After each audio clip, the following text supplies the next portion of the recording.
My name is Anthony Conlin, Performance and Development Manager here at Valley Road School, Sunderland. This is a video which is showing the Key Stage 2 marksheet and some of the guidance and information on how to use the marksheet and what each of the columns are doing and how they're intended to be used. I'm going to flick to my test system and I'm going to bring up a Year 6 marksheet in the autumn term is what I'm going to use for the example. However, from Year 3 to Year 6, each of the marksheets in here will do a similar thing to as I'm going to show here. So the things I say and apply across the board. I will do a separate video from Year 1 to Year 2 where it's very similar, but there's one or two slight differences. So to get to my marksheet, I'm going to go to Focus, Assessment and Marksheet Entry. I'm going to search for it, VRY6, to bring up the Year 6 marksheets. And for this example, I'm going to use the Year 6 Maths Autumn marksheet. Okay, so that's brought up the marksheet. The first thing I always like to do in here is click Narrow, which will narrow all the columns to fit more on the page, and Calculate, which will run all the calculations and also put on the columns I've created in here, which are these blue ones, which are intended at separating out the different sections of the marksheet, so it's visually a little bit easier to read rather than just be a kind of wall of data. I'm not going to go into the details of how the marksheet works or what these hyperlinks do or how to bring on the additional student columns, because there are different videos that do that. In this video I just want to talk about what each of the columns, the standard columns in the marksheet are and what they're doing and how they work. So the first column is the Key Stage 1 result. This is the official Key Stage 1 result at the end of Year 2, and this is going to be in every marksheet from Year 3 to Year 6. This is because it's really important. This is what all the calculations are based on, all your 2 levels progress, and the main progress calculations are all based on that official Key Stage 1 result. The official Key Stage 1 result itself is either level W, a level 1, which I've got none on here, but you can get a level 1, not sub-leveled, a 2C, a 2B or a 2A, a level 3, and in exceptional circumstances, a level 4. So in this example here, standard result of Key Stage 1 was a 2C, be that 3.5 years ago or whenever.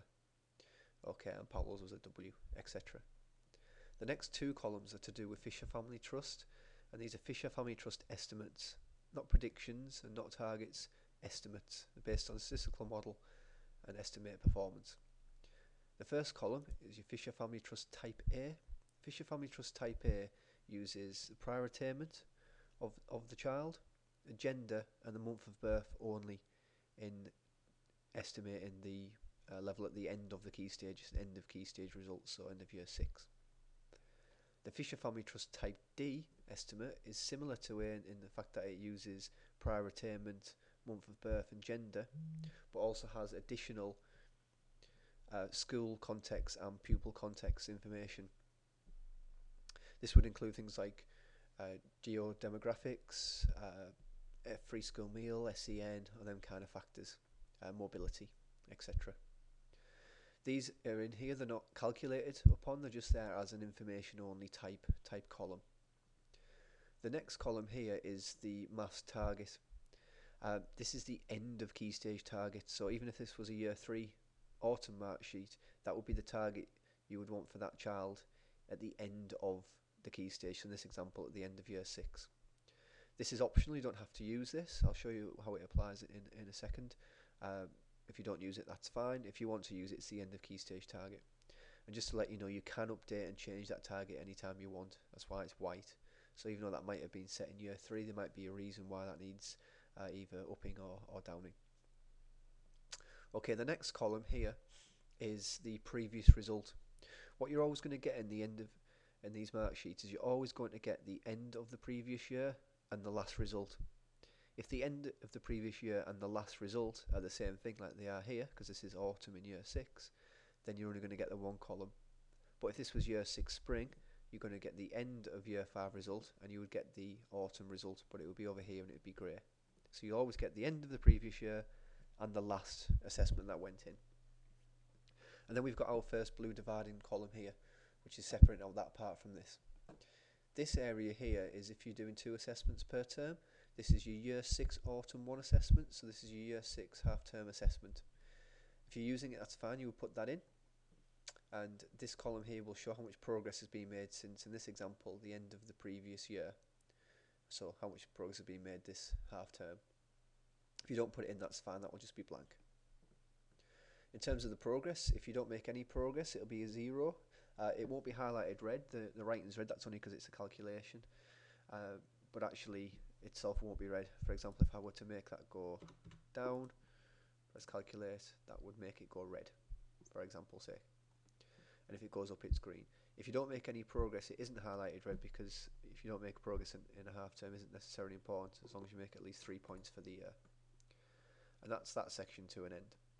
The next section here is all to do with the end of term assessment, and this isn't optional, and this is something that you do need to put in. So this is your Year 6 Autumn 2 assessment, so usually December time, I would say. You put your assessments in. The first column in here is going to measure how much progress has been made in this term, so Autumn 1 to Autumn 2 in this example. If you haven't put this assessment in, that's fine, this will just be blank. The next one here is your progress from the end of the previous year to where you are now. So in this example, it is the end of Year 5 to the end of Autumn. But if this was a spring mark sheet, this would be from the end of Year 5 to the spring term. And if it was a summer one, it would be the end of Year 5 to the end of Year 6. So it just depends on which mark sheet you're in and which term you're into, what it's doing. The next one's really quite a good one. This is the amount of progress that's been made since your Key Stage 1 result. So how much progress has been made, in this example, in the 10 terms since Key Stage 1. So here's the amount of points that have been made. So for example, your 12 points here is because at the end of Key Stage 1, Stan was on a 2C. He's currently at the end of this term on a 4C, which is 12 points, which is 2 levels progress. Where Paolo went from a W and to a 1A at the moment, it's only 8. Okay, so that can be quite useful. In a minute we'll bring the summary button on and we'll show how that works as well, but we'll come back to that. The next section here is all to do with the milestone. There's a separate video on how the milestone works in a bit more details, but as a brief recap, this is the individual place the child needs to be in this term of this year to be on track to make at least 12 points progress, 1 point per term in here. So for Stan, he should really be on a 3A by now if he's going to make expected progress. We can see from his results he's already on a 4C, so his milestone status says he's a plus in green because he's currently above his kind of minimum expectation. The same for Alexis, it's also above. However, Paolo has got a W at Key Stage 1, should really be on a 2C by now, doesn't need to be on a 2B by the end. He's only on a 1A, so he's behind. And Keith is exactly where he needs to be. So that's how that works.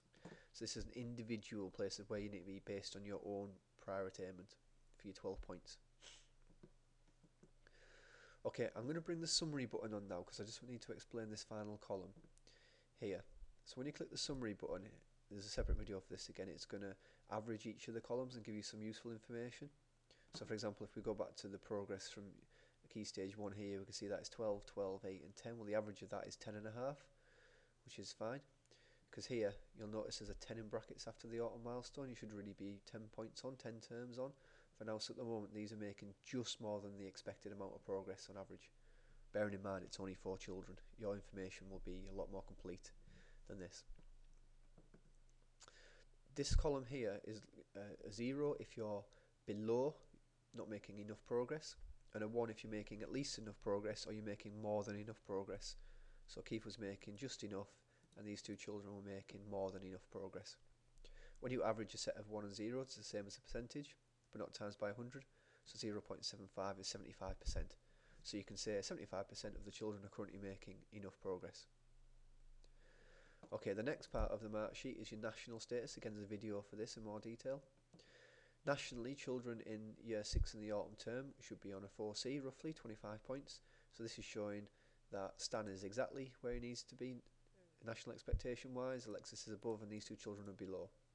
And the indication field works exactly the same. So 75% are currently making enough progress, only 50% are at national expectation.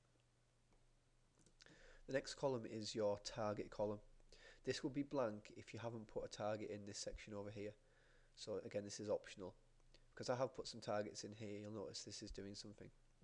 So as I said before here, the maths target is an end of key stage target. So this is what you hope the child gets by the end of Year 6 in this example.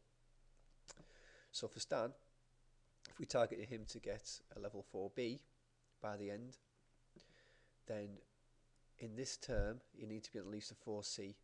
Based on expected progress, he's only got 2 more terms to go at the end, so really he should be roughly on a 4C now if he's going to achieve a 4B by the end, of which he is, and then the target indication works exactly the same. There's lots and lots of different ways to use this target, and it can be defined by yourself in the school. The milestone's going to measure 12 points, the national's going to do national expectation, but the target is defined by you. In here I've actually put this to be 14 points as a target, so better than expected progress. You might want to do that, you may want 16 points. It might be something to do with Fisher Family Trust, how you set the targets, or just your own priority within the school. You can decide on how to use it and put whatever you want into that field. And whatever you put in there, this will tell you wherever you are in whichever year it is, where they need to be at that point to be on track to achieve that target. Okay. Scrolling to the right hand side, now you use this bar to scroll if your screen doesn't fit on as much as mine. At the end here we've got 4 columns which are doing the what I would call the expected, and this is all just based on the 1 point per term and expected progress. What I try to do with these columns at the end here is give you an indication of what some of the main indicators might look like at the end. So the first one here is level 4 and above expected. So this is trying to indicate whether this child here is expected to get a level 4 by the end of the key stage. So for Stan, he's already on a level 4, so obviously you would hope that yes, he's going to get a level 4.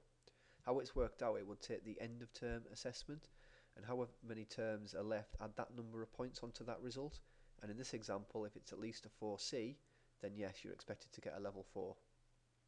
Okay, if like Paolo's only on a 1A, with it only being 2 terms left here, 2 points, obviously a 2C is nowhere near a 4, so Paolo would not be expected to get a 4.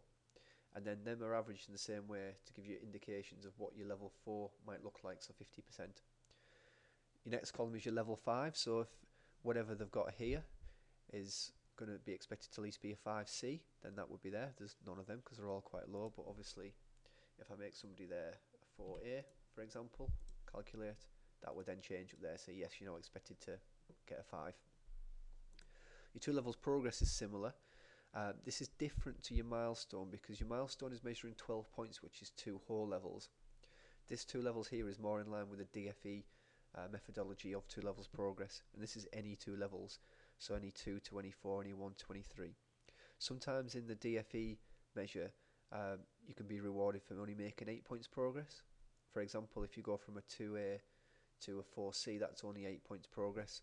That would mean you achieve 2 levels, but you wouldn't achieve two full levels like the milestone. How this is worked out: take the end of term assessment, add on the number of points that are left, the number of terms that are left, and get your grade. It then looks at the key stage 1 result and what you need to determine what 2 levels would be from that. So W would have to at least be a 2, a 2 would have to be a 4, 3 would have to be a 5, 1 would have to be a 3. And then if that is likely to happen based on where they are there, a 1 for yes, expected to make 2 levels, and a 0 for not. So in this example here, 100% of children are expected to make at least 2 levels. And obviously we looked at the milestone, it was only 75. So the reason why Paolo is different here is it on a 1A. So in here, from a W, 12 points wise would be a 2B. Well, he's not expected to get a 2B, but 2 levels progress wise, he only needs to get to any 2. Well, a 1A plus the 2 terms that are left is going to be a 2C, so therefore he'll make 2 levels, but not 2 full levels. Okay, I hope that explains some of the columns a bit better. There's lots of things you can do in terms of filtering and changing and bringing on additional pupil factors, but again there'll be different videos for how they work and what they can do. Thank you.